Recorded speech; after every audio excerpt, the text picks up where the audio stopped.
Welcome to the Gay Buddhist Forum, where teachers from all schools of Buddhism offer their perspectives on the Dharma and its application in modern times, especially for LGBTQI audiences. These talks are offered freely to the world and made possible by appreciative listeners. If you would like to support our efforts to share the Dharma with underserved audiences, please visit gaybuddhist.org. There you can donate, find a list of upcoming speakers, or enjoy many hundreds of these recorded talks dating back to 1996.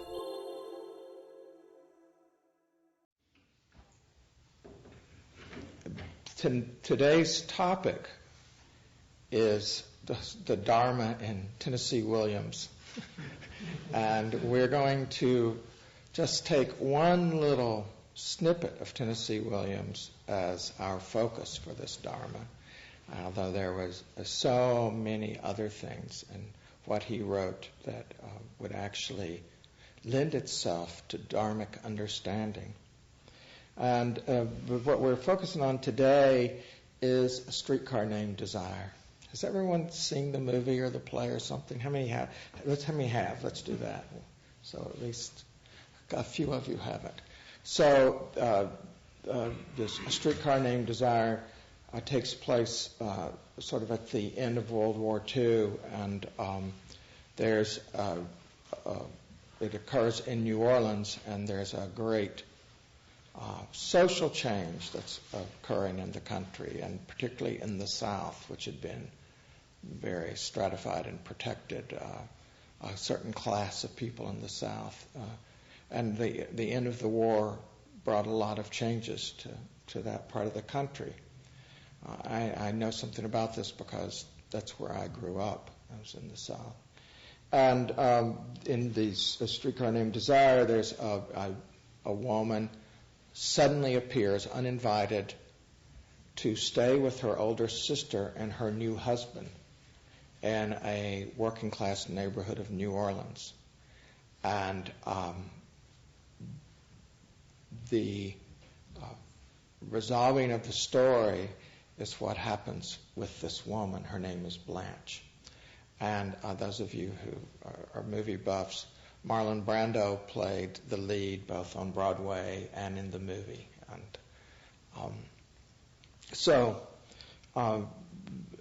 in the course of this time of watching her try to make a new life for herself in this place where she is not welcome, we see the destruction of a human being. She just completely loses it. She is humiliated. She is in shame. She ends up being raped by Marlon Brando, the husband of the sister, and all of her secrets revealed. And in the course of this, she is shattered. And so at the very end, she is being taken to an asylum, having had a nervous breakdown. And she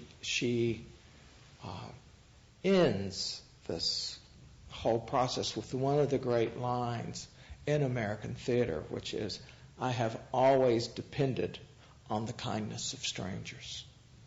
And so the Dharma talk today is about the truth of how we're all dependent on the kindness of strangers. Blanche is typically taught, if you were to study this in some university, as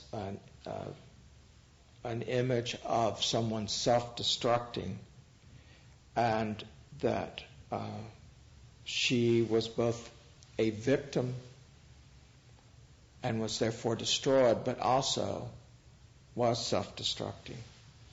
And it's taught in the context of a social structure collapsing. What's not usually referred to is the fact that she was also very typical of a kind of Southern woman, the last of which are only now dying out in the South. And they had a kind of a role to play in an artificial society. They were, quote, protected. They were supposed to be frail, ladylike. Didn't matter their actual behavior. They were supposed to hold a certain image, a certain myth that plagued the South. This myth originating in many ways with the existence of slavery and the great denial that was required for slavery, and then the continual suppression and total racism that occurred after the end of the Civil War up until really modern times in terms of the South. And so Blanche is part of that class of women that were the plantation owners, that were at the top of the society, of their society, which had lots of rules and mannerisms in which politeness and appearances were what ruled the day. And so part of her collapse is, seen from that point of view, the actual realization of a lie. And so there is in her collapse a kind of pointing to a truth that's not named, which is something Tennessee Williams was quite brilliant at doing. The whole Southern society, the language had to be indirect. You could not say. So therefore you had to say by your silence or by pointing to something that stood for something else. Highly symbolic. I refer to it as Southern Gothic language. And so many great American writers came from the South because, in my view, in part, they grew up seeing these different layers existing at one time, this artificiality, this kind of code speaking. And lo and behold, they saw the kind of dramas around that, and they developed a sensitivity to that and a sensitivity to language that allowed them to capture it. Faulkner, Thomas Wolfe, go on and on with writers that fit into this. So in her line, I have always depended on the kindness of strangers. It's a triple statement. It's not a single statement.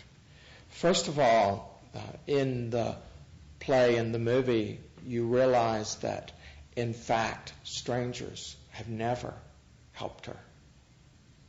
She has always been let down by strangers, in fact. Secondly, you cannot choose dependence. So you can't say, I am dependent on the kindness of strangers, as though you have the right to demand or to expect. And yet, in her class, who she represented, there was a great deal of this kind of expectation, a kind of passive aggression, a kind of demand that is just there, just as when she showed up at her sister's place uninvited. We depend on the kindness of strangers because we in turn are prepared to offer kindness to strangers. In any social structure, there is an exchange, and the exchange is what empowers. It's what gives dignity. It's what gives meaning. So, in any situation where it is a unilateral, I am dependent on the kindness of strangers, I have always been dependent on the kindness of strangers, without that sense of exchange, then you have something that has no life in it, that has no dignity, that is in fact a lie, a denial of life. And then the third statement Williams was making with this is that in fact, she is the one who is the stranger. She had no one that she was genuinely related to. So she was a stranger to all. So it's just the opposite of what she said. I am the stranger, and I have not been met with kindness. That's the real statement in this. And for those of you who do know Tennessee Williams and like his work, he had an abusive alcoholic father and an alcoholic mother, and was tormented all the way through school. And so he understood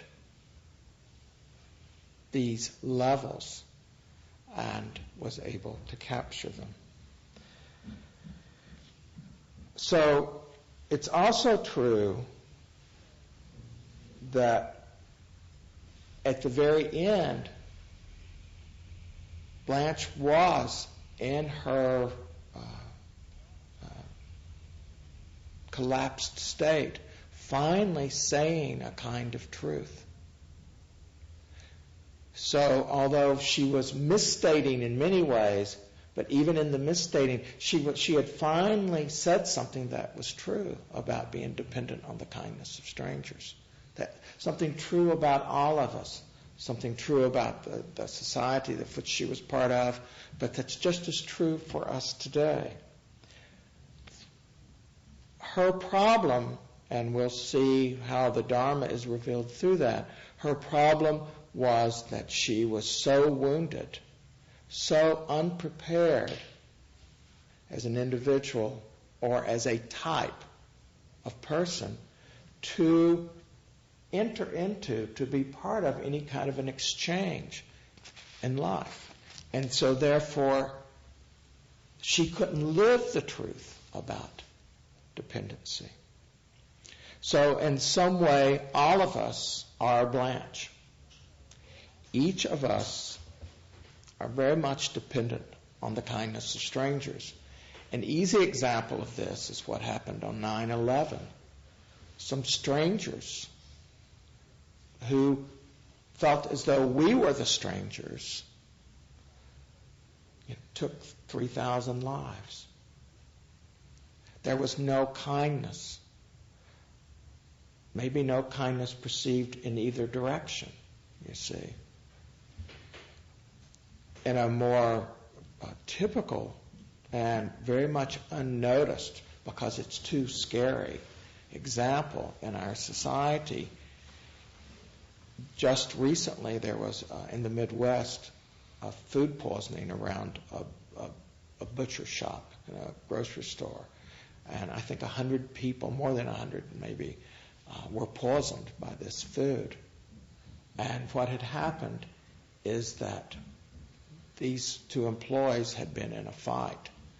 And one employee poisoned the food because he thought the other guy would be blamed for it. No consideration for all of those who would eat the meat, who were strangers. And who's preparing your meat, if you're a meat eater, or who's preparing your food in a restaurant, or who's making your medicine, is a stranger. The well-publicized case of the pharmacist who was diluting the cancer medicine in Missouri. We are all dependent on the kindness of strangers. It's a very scary truth. Likewise, in our emotional well-being, walking down the street, being in any kind of a situation, we are all affected deeply by how strangers treat us. Not just in terms of threatening us or hurting us physically, but in the manner of either being received as a human being or treated as somehow less, not as good as, inferior to. And that can be for any reason whatsoever, for color, for sexual orientation, for gender, for geographic origin, for religion, for your role in earning a living. So many different ways that there can be this lack of kindness, and it affects us all. So, from a Dharma point of view, we always start with this moment is like this. We are committed to living in the present, even if the present moment is very unpleasant. And we really would go, oh, I wish this would end. I wish I'd never found myself in this situation. I can't stand this. The call is still to live in the eternal now. Because all of life is in this moment. The Buddha described it as clinging or grasping.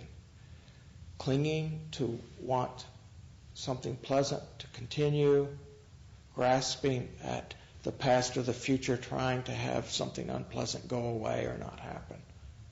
It is the cause of suffering. To be able to stay in the moment requires courage and a willingness to be vulnerable. Not vulnerable in a collapsing way or falling into helplessness, but vulnerable to say, no, the truth is, I am dependent on the kindness of strangers who are not always going to be kind. This is the irony. There would be no courage. There would be no vulnerability if they were always going to be kind. The fact that there is this pain and pleasure, gain and loss, these terrible twins as the Buddha referred to them, it's not a mistake that life is like that. Life is simply like that. It points us to the possibility of our liberation from the ever-changing flow of life. That there is a way to live in this moment, in this moment, in this moment, that is free of the fluctuations that happen to us. So, one of the skills that's required is to be able to integrate the truth about that we are all the stranger. At the same time, we're also the Marlon Brando character. We have the power to be kind or not kind to others. And if we perceive ourselves as not having been kind to, or perceive ourselves as vulnerable to unkindness, it's much harder to be willing to be kind, because you're not necessarily rewarded for kindness to strangers. From Buddha Dharma perspective, you don't do it for reward. You do it because the act itself is the reward, because you are connecting, you are living the truth of our mutual dependence. Marlon Brando in the movie could not do this because he was too frightened. He was too hostile to a class. He could only see the world from his perspective, so that he lacked a cultivation of the heart. And he is portrayed. It's written as a very invigorating, very enticing character. So it's not like he's this totally bad person, but he has a closed heart, and he has such a closed heart that he can make someone completely the other, to the point of raping this fragile woman. So part of our struggle is to not fall into our shadow in that way. Not as extreme as him, maybe, but nonetheless to act unkind in our words and our deeds to others. Spiritual teachers of all stripes have forever acknowledged this problem of the stranger.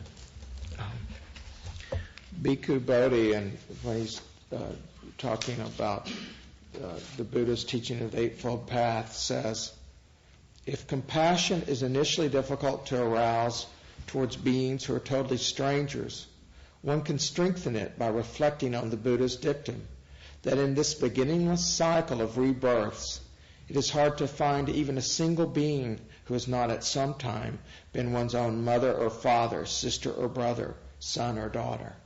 Hard to find a single being. You may or may not believe in the endless cycles of life. But if that is too far afield for you, you never know when the person that you're walking by on the street today is going to be the one who saves your life tomorrow, or who is kind in just some small way. You never know. And you never know when there is someone where you reflect kindness. They will, in turn, affected by your kindness, be kind to someone that you would really wish to receive kindness. So this interconnectedness.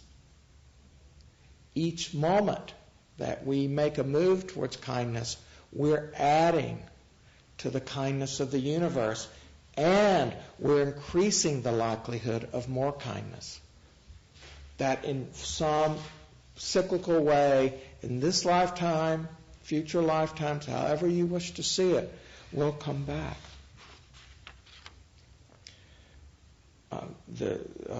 Pabanga Rinpoche says, if you gain equanimity towards enemies, dear ones, and strangers through contemplation, you can then extend it to all sentient beings. When you have such an equanimity towards them, you will not categorize them. It will stop you from doing such evil, such worldly actions as trying to subdue enemies.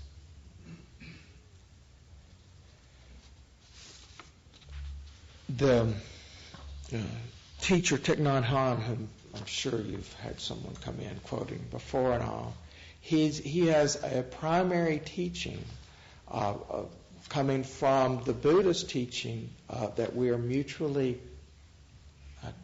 interdependent, that there is no separateness, that separateness is an illusion caused by the mind focusing on this body form and these thought forms. And Thich Nhat Hanh uses this phrase, which no one else has used, but he uses it constantly and very beautifully. We inter-are. So that there is the very beingness, we inter-are. Here's a poem he wrote. You are me and I am you. Isn't it obvious that we inter-are? You cultivate the flower in yourself so that I will be beautiful. I transform the garbage in myself so that you will not have to suffer. I support you, you support me. I am in this world to offer you peace. You are in this world to bring me joy. A very different orientation towards human interaction than what is prevalent in the myth of the dog-eat-dog and survival of the fitness. How do we incorporate this in our daily lives? Not as some sentimental belief or something that we practice when we come into Sangha, but when we're at work, when we're driving our cars and there's no place to park, when we are having to be exposed to political actions that we really disagree with. How do we hold this sense of the web of inter-are in all these circumstances? My teacher, Ajahn Sumedho, who is part of a southeastern Theravadan lineage, coming from Ajahn Chah, those of you who know these teachers, he's probably the foremost Western teacher in this lineage. And he talks about when he was in his early 30s, going into a remote section of northern Thailand to be a monk and living under very harsh conditions for, I think he was there 10 or 11 years. And in the monastery, you are senior based on when you arrived. And so here was this guy with not a PhD, but a master's from Berkeley, who was 6'3" or 4", a really huge guy. And when he got there, they put him in with the children, the boy monks, because they were the superiors. They were his senior, and he felt like such a stranger in that situation. And at first, he says that he really closed down around that. And then he realized, what does this matter? Why would I continue to perceive myself as a stranger? This is just like this. And so he found a kind of freedom from being a stranger. The most well-known Christian story in terms of the stranger is Jesus' teaching of the Good Samaritan. And the way it goes is that there was an injured Jew who was lying by the road, and two people of his own ilk passed him by. Just didn't see it as their business to be kind. They didn't know him. We do it all the time, huh? How many times do we go by when maybe they need help, maybe they don't, but we're not sure, maybe it's too dangerous? How many times do we walk by? So two people that, in terms of being of his tribe, did not offer help. And then along comes the Samaritan, who stops, takes care of him, takes him to an inn where he pays the innkeeper some money and says, take care of this man till he's better, and if I haven't given you enough money when I come back through, I will pay what's extra. I could have made the whole Dharma talk on this one story because it's got so many different aspects to it. But the point of the parable is, who is thy neighbor? Who is thy neighbor? Is it the one that you identify with by color or by profession or the neighborhood or heritage or some sort of orientation? Or is your neighbor the one who has the open heart to you? And likewise, to whom are you a neighbor? To whom are you a neighbor? Again, such courage to live this way. If we deny our dependency on the kindness of stranger, we fall into tribalism, which in our society, as is true in societies throughout the world, there's a tremendous tendency to fall into tribalism, to shut out.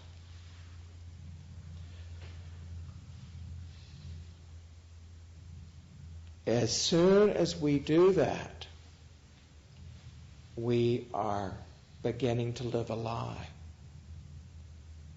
It's just not true. We are interdependent.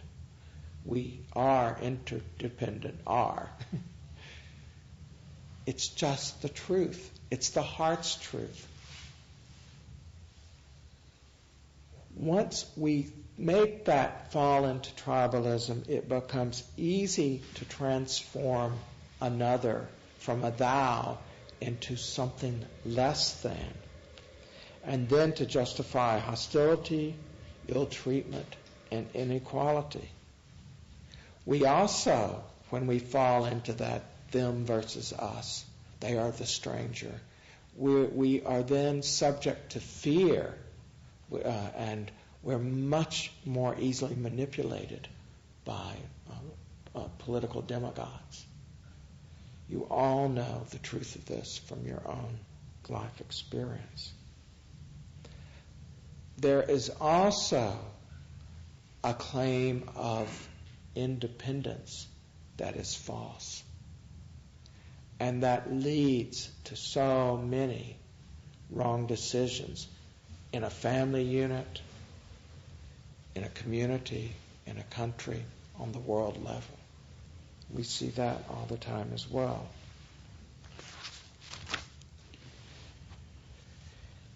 On the other hand, if we deny we are the strangers, if we sort of live it the way Blanche lived it, then we forever stay the stranger. We deny ourselves the call for courage to be vulnerable, to say, I am dependent.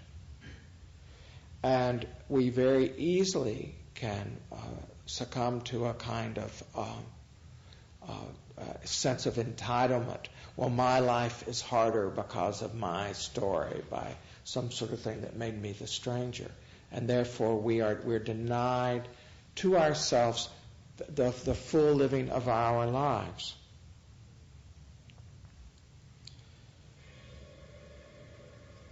Blanche was living a lie in her life that a whole stratum of her society was living. It was the same lie that said, oh, those Negroes are happy with what they have. That's just the way they are.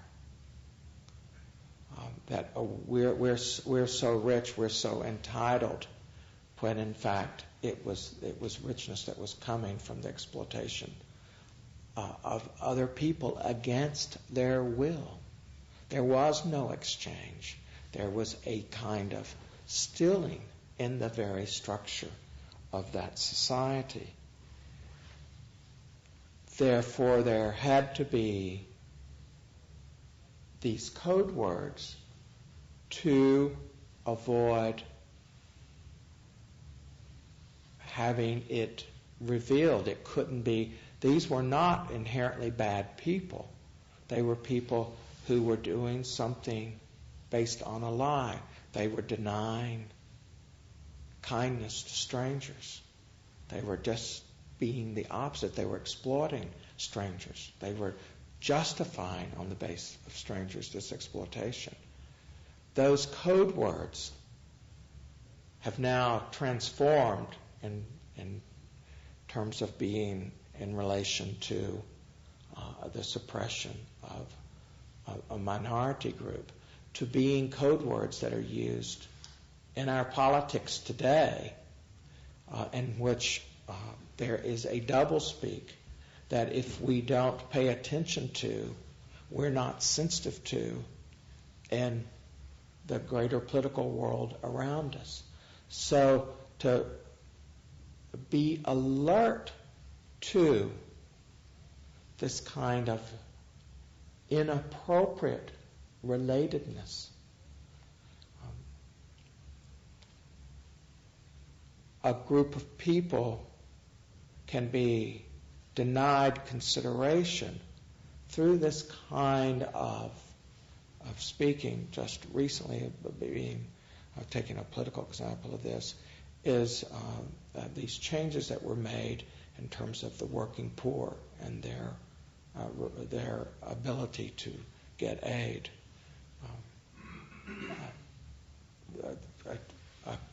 a dramatic act of unkindness to people who are clearly trying by our social mores, who are not freeloaders, but denied their care. At the same time, farmers in the West, large combines of farmers, were given more money as aid. Not just individual small farmers, but large farmers getting $250,000 plus in aid. Because they weren't the strangers, you see. They weren't the strangers. So, how to interact in our society in terms of kindness to strangers.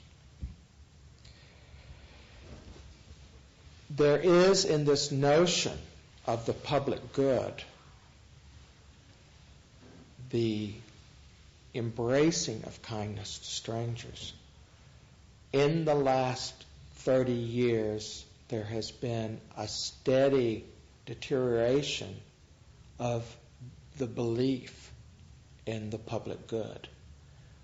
And it's been replaced by all sorts of other code language in the marketplace or privatization or whatever it is. But there is this basic underlying destruction of the public good. When we pay taxes, and if everyone has to pay tax, we are united in that experience. So therefore, we are not strangers to each other as citizens because we're all taxpayers. So we already become a kind of tribe. That's very important. Likewise, that because we have paid, we are in an exchange, and we have the right to expect something back. This is very important in terms of having a society that is reflecting the Dharma. Likewise, there's been so much trouble getting money for education in schools throughout the country, as you may have read about in the newspaper. Schools are having to close early. They don't have money for textbooks because people aren't willing to educate the children of strangers. But those people are going to become the doctors, the taxi drivers, the whatever of all of these people's lives. We enter our. How could it be otherwise? And thus we build in this unkindness that will travel around because we enter our. So it matters on a societal level, and it matters on a personal level. It's a great challenge to practice being inter-our. The needs of another are endless. And so there is no fulfilling the needs of another. And yet we're called on to have an open heart, to help when and where we can and where it's appropriate. And that's hard to do. How to keep our boundaries, how to not get taken advantage of, to be codependent, to breed dependency, all of those kinds of phrases that have become quite the vogue. And yet at the same time, to be kind to strangers. It's not in the big acts. It's the little acts of your life that this can show up in. You practice it every time you remember throughout your day. To receive the moment from this orientation that in this moment it is my intention to be kind to others. Likewise, when you feel like you're the stranger, to meet those who you perceive as being not the stranger, but you're the stranger and you're fitting into their world in some way. How do you meet that? How do you allow yourself to be vulnerable and not get paralyzed by feeling vulnerable? To not get your feelings hurt, to not feel totally demoralized, worthless, because in fact you're not treated with kindness. And yet, the task is to not do that, to just show up, to be willing to trust that there will be kindness from strangers, even in the face of it not being there. The Dalai Lama is such a good example of someone who holds that balance both ways so well. It's a very difficult thing to do. The last thing about kindness to strangers is that it's very easy for us to treat ourselves as the stranger, or some aspect of ourselves as the stranger, and not be kind to that aspect of ourselves.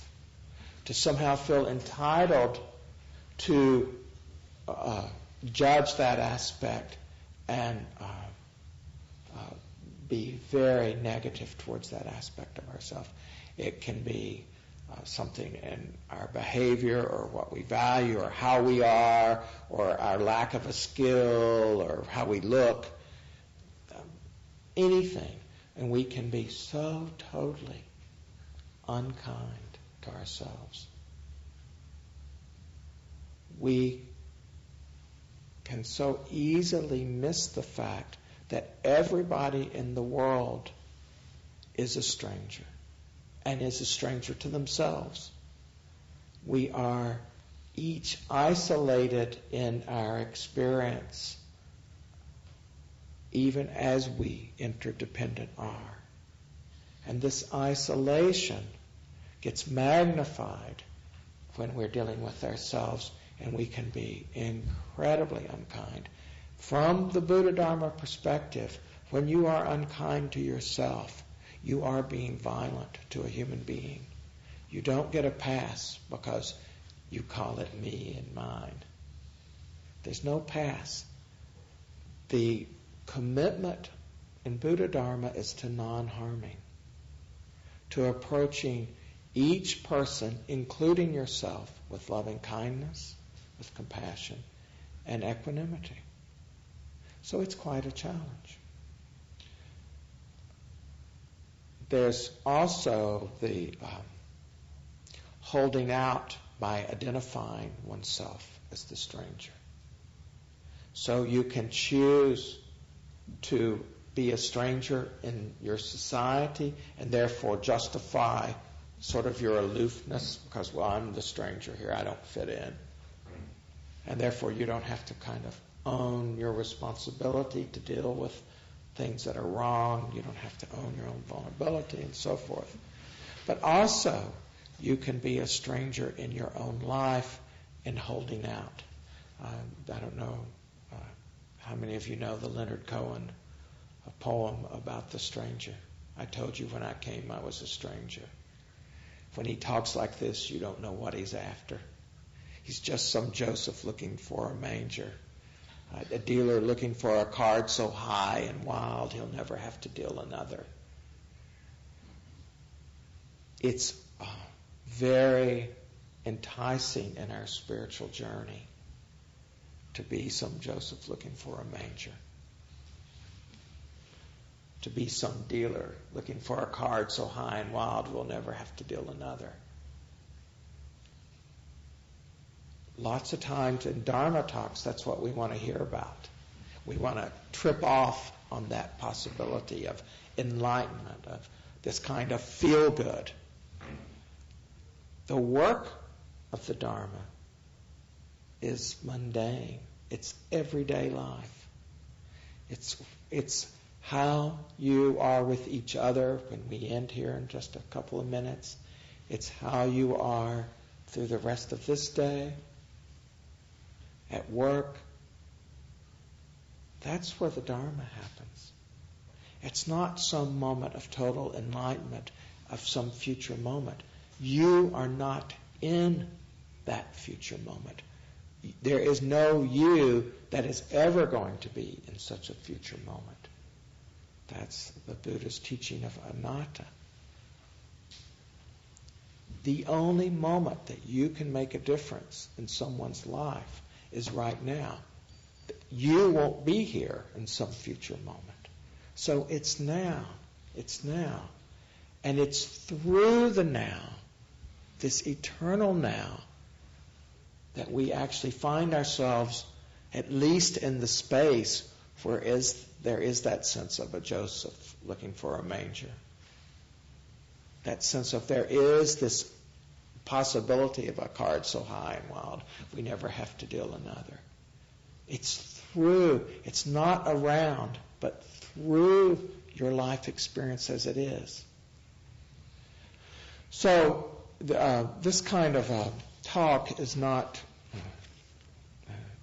necessarily easy to listen to, because it's a call for you to show up in the parts of your life where it would either appear to be boring or to be unrewarding, because you're only going to be stuck with having to take care of someone in some way you don't want to do, or you're going to have to submit to your own vulnerability to people who aren't going to be very responsive to it. So what's the point of that? Who wants to do this?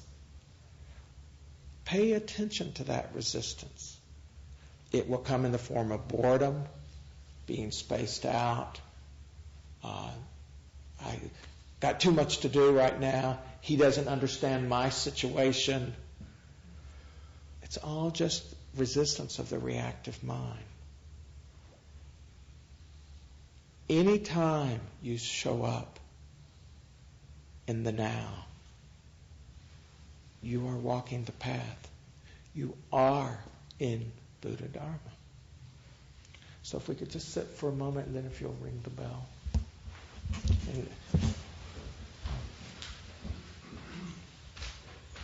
Actually, I'm sorry. I thought it was a little later than it was. If we could take a couple of questions if people want. Would you be willing to stay after we formally close the meeting? Did I close that exact 12? Yeah. Okay, well, let's just sit for a moment, and I will end with a little blessing. So just a moment. But we have announcements too before the formal close. Well, then.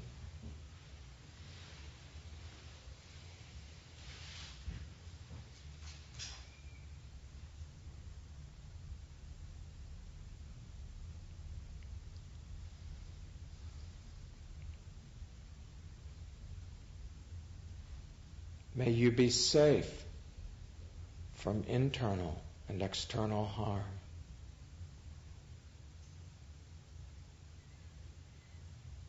May you have a calm, clear mind and a peaceful, loving heart.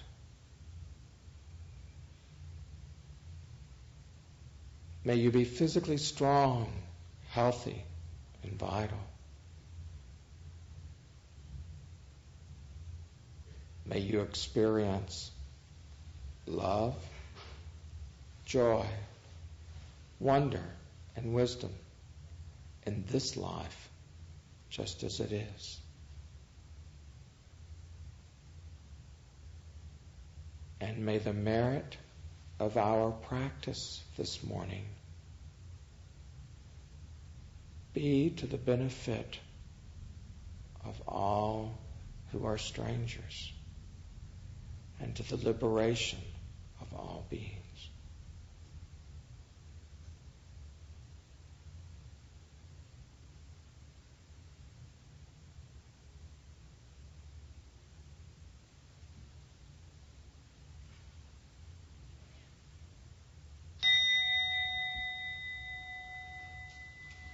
Thank you. Thank you for listening to the Gay Buddhist Forum. If you would like to hear several new talks per month and be notified of upcoming speakers so you can participate live, please subscribe to this podcast, like us on Facebook, and join our mailing list by visiting gaybuddhist.org.